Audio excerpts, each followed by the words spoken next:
черговий останній на сьогодні прес-брифінг. Будемо говорити з нашими шановними гостями Ілоною Сологуб, дослідником Київської школи економіки, яка є постійною авторкою для Piasecka.Ukraine, і Агнішкою Piasecкою, проєктним менеджером фундації «Відкритий діалог». Нашими гостями ми будемо розмовляти. In the Open Dialogue Foundation, we are going to talk about the analysis of the project of coalition agreement by Piasecka.Ukraine. In the air, prepare the analysis, and they are ready to share with their results with us. Thank you, and you have the floor. Good afternoon, dear colleague. My name is Agnieszka Piasecka, and here is Ilona Sologub. We would like to acquaint you with the analysis of the coalition agreement, draft coalition agreement. In Ukraine, there is an expert group which deals with the expert assessment of the document in Ukraine. We have economists, the bank employers, and analysts like myself. And this analysis was prepared by the following authors: Timofey Milovanov, economist, American economist from the United States, from the Pittsburgh University, Alexander Leverov, Ilona Movchan, Elena Buvan, Dmitro Sologub, Alexander Mutkan, Dmitro Yarchuk, Alexander Живут, Agnieszka Piasecka, Mykola Mehky, and Yuri Gornichenko. We prepared the analysis of the coalition agreement. Next slide, please. And for the first time, we saw that there is no mention in the draft coalition agreement. Two things: there are no obligation, commitment regarding the parliamentary work of the coalition. There is no provision for that, generally speaking, and there are no authorities of powers. What is required for the deputies to work is not, actually clearly described at what level they have to work, how quick they have to implement the reforms, by the end of the year or by the half year next year. There is no deadline mentioned there. Also, there is no general vision of the future of the country and the basic principle of reforming. No provision is made for what is required for Ukraine to further develop and powerfully develop. That's what we actually have seen. Next slide, please. Then we propose from our side the way it is prepared. I mean, the draft coalition the agreement mustn't be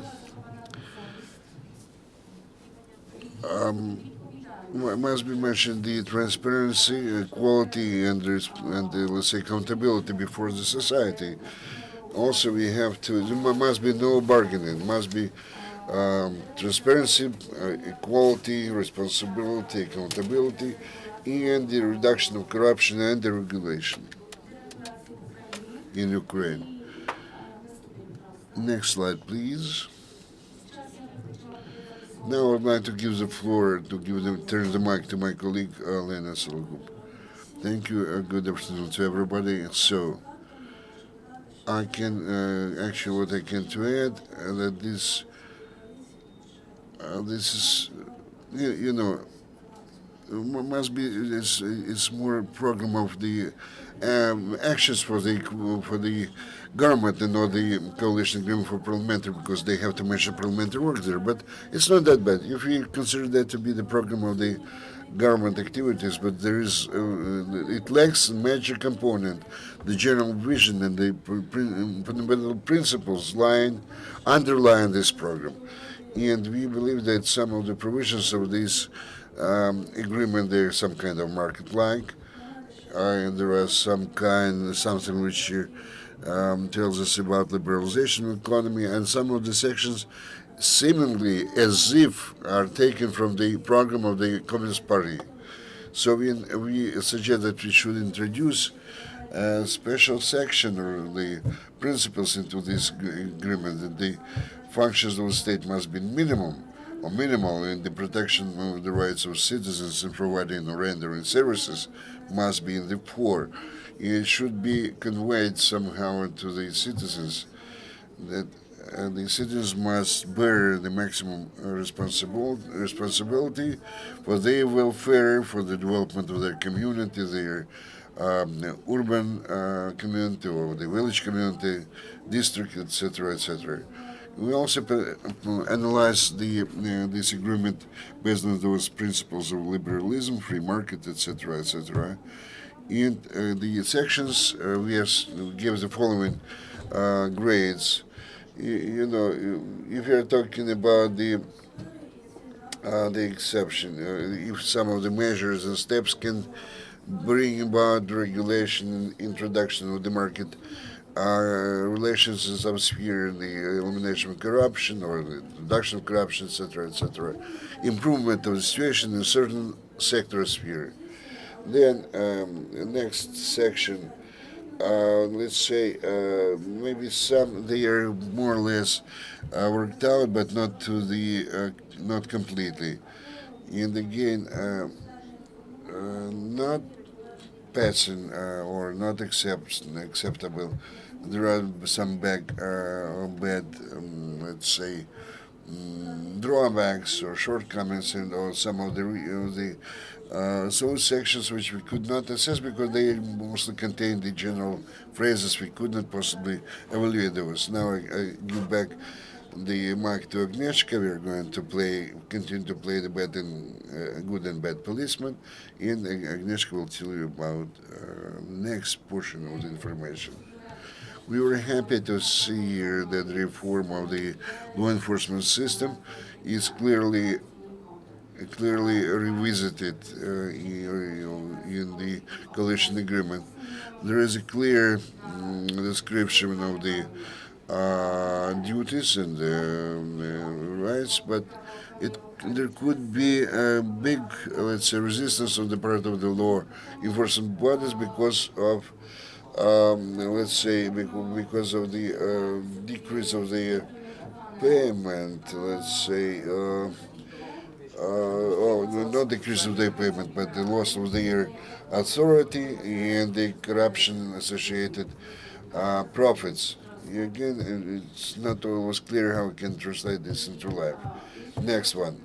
What is also obvious that the conflict in the east of Ukraine, conflict with Russia, this is the general reason why let's say reform of the national security and defense is well described in the draft coalition agreement, and such principles as enhancement of the military potential and movement towards NATO, etc. Its implementation is possible. And very favorable time is today because there are negotiations in place with other countries regarding the military support to be given to Ukraine. What are the bottlenecks here, or the weak points? Introduction of the mechanism for the housing construction for the military servicemen, and division of the population into in the situation with the population in the temporarily occupied territories. Those are just kind of general phrases, and they're not very clearly defined, so to say. It's not clear sometimes what is what and what something means. Our proposal is to let's say to develop the provisions regarding the provision and the situation of different regions, the Donetsk, Dnipropetrovsk, Odessa regions. Again, the local population has to be responsible for support of the military guys, but can we make provision for or foresee some kind of better supporting cooperation with the local population. We have to do that. Next slide.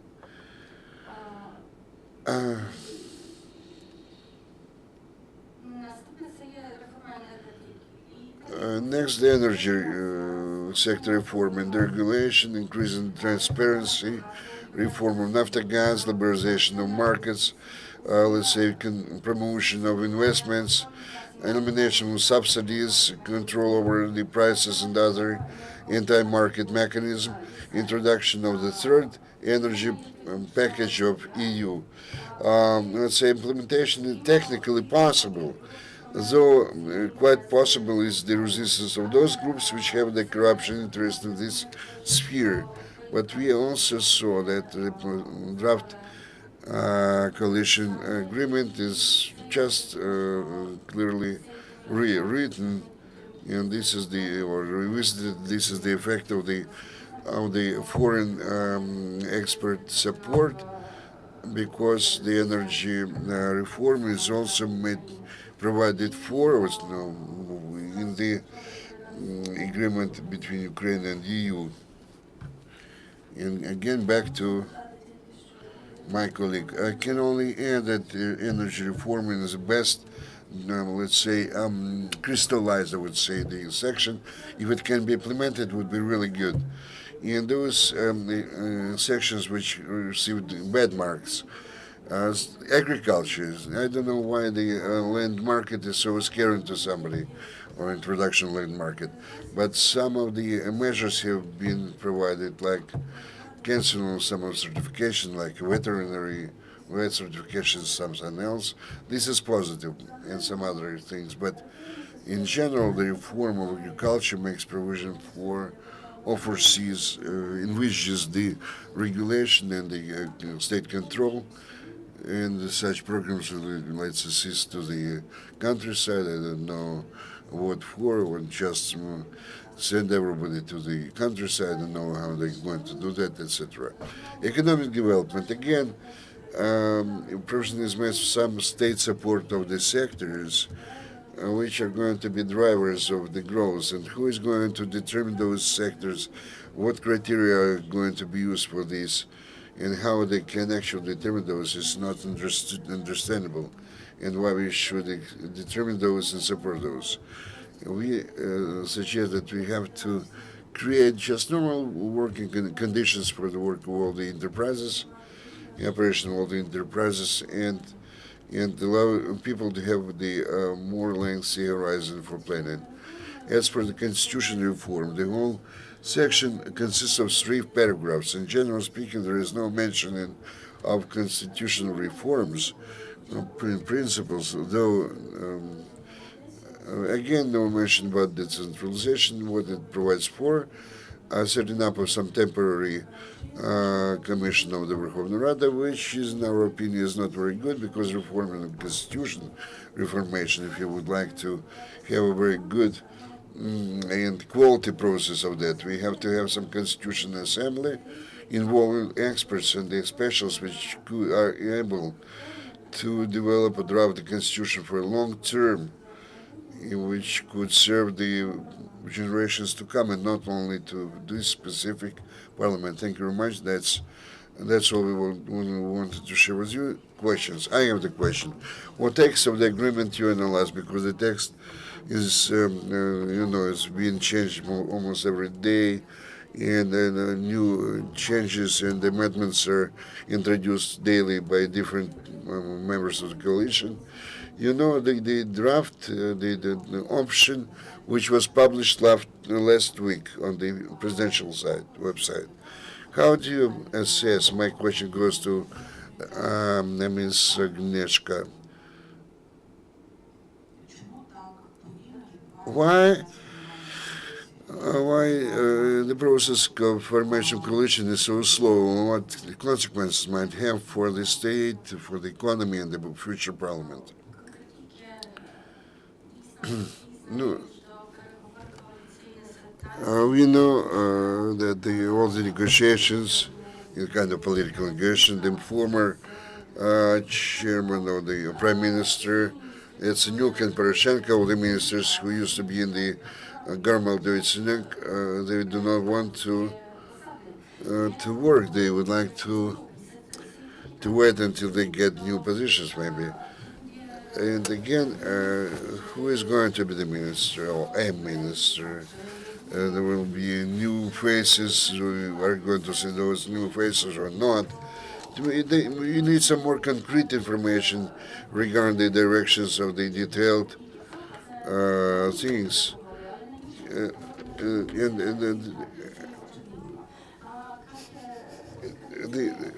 So those kind of negotiations are really few. Again, generally speaking, everybody today are take interest in what's going on in Ukraine, the world over, and there is something like rating, and this rating may go down soon, unlike the green exchange rate and the market days. It's clear that the green exchange rate, in addition to the decision taken by the National Bank that they try to do some procurement to support the stability of the hryvnia, but we can see how the markets respond. They do not like it. They would like to have the very clear course of Ukraine for the years to come. I add a little bit. You know that IMF claimed that they will go into negotiations with the new government, and until we don't have a new government, then there won't be any money to support Green. What will be your comment that in fact the coalition in certain issues it is very detailed in definition, in some other issues it is very vague in definitions, so who will have all the accountability or responsibility for non-implementing of certain issues of this agreement? On the other hand, how can you forecast any responsibilities or accountability if they do not fulfill their obligations? Then they will not be re-elected. Means that it could be stated in the coalition agreement. Yes, of course. I don't know. Do we have any more questions, colleagues? Please. Yes, of course. This agreement, first of all, was prepared as a PR document to demonstrate to community that, to society that this is something. Can you give us any examples of the coalition agreements, successful coalition agreements in European countries? Who will develop it? Politicians or experts for the agreement, not to be just a hollow declaration. I may tell you about this because I'm from Poland myself. In Poland, we do not have any tradition that the coalition negotiations serve the society. Only certain political crises and political crises. We had them before our NATO accession and EU accession, and it is obvious that in EU it is usually the political trade, political negotiations, and it is usually some questions about what it will be, and in Poland I select the ministers with a certain experience in work, for instance, for analytics in agricultural market. Then this person would be a minister of agriculture. And if somebody has an expertise in security, state security, then if he worked for president as security officer, then he could take a position of the Minister of Defense in Poland. I can compare government and parliament of Poland and government and Parliament of Ukraine. What we need to change in Ukraine is the quality of voting in Verkhovna Rada.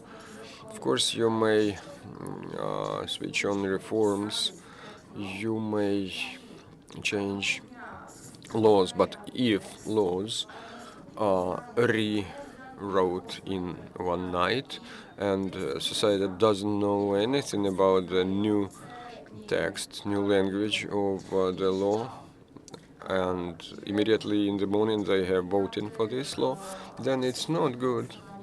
Again, we must change the system of voting in Verkhovna Rada to have personal responsibility for votes in Verkhovna Rada. I knew some cases for colleagues, at least 5 of them was served by one only finger. Again, in the period between the first reading and second reading for any bill, the period of time is very short. So then we can see that the laws must be changed because in many cases they are in contradiction with the Constitution and EU regulations. And if this has already been decided to access EU, then you must change everything. You should prepare better draft laws and to have higher level of responsibility of parliamentarians to the society, and they must be transparent as well. This is. Thank you, Agnieszka. Thank you, Ilona. If no more questions, colleagues, then thank you. And today our